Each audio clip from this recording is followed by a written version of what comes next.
The Japanese were coming down out of the hills at night, so we had to take women and children from one island, put them on the ship, and take them to another island where there wasn't no Japanese there.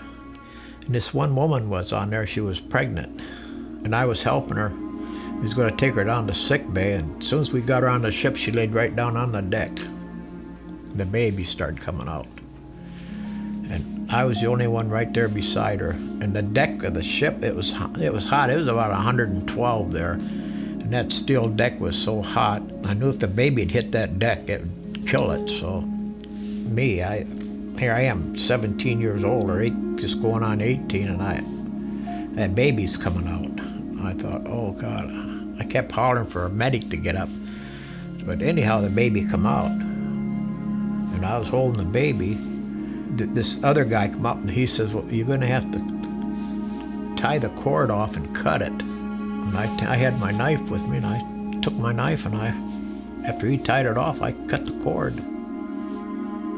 And a few days later, they called me over the PA system to report to the sick bay.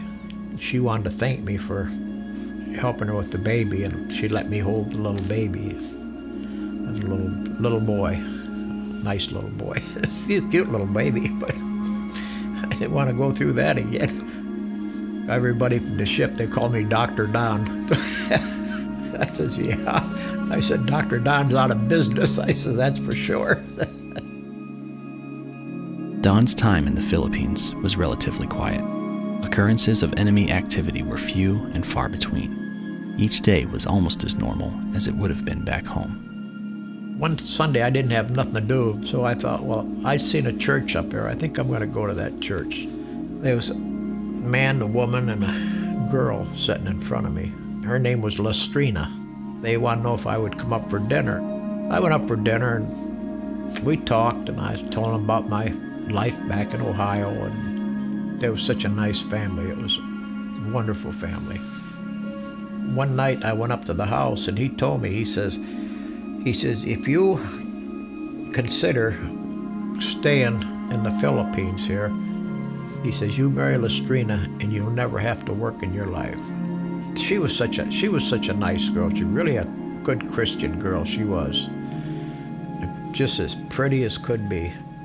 This one Saturday night, I went up there to see her, and she gave me a ring.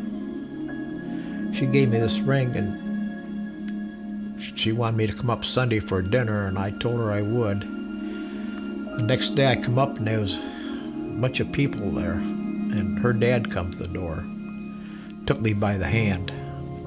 I knew something was wrong. He took me in the dining room. They had a big dining room table there, and they had her laid out on the table in a gown, long gown. And I said, well, what happened? And he said the Japanese come down out of the hills that night, raped her, then they stuck a bayonet in her here and killed her right here. He unbuttoned it and showed me. I had a gash about that long right there. That was it.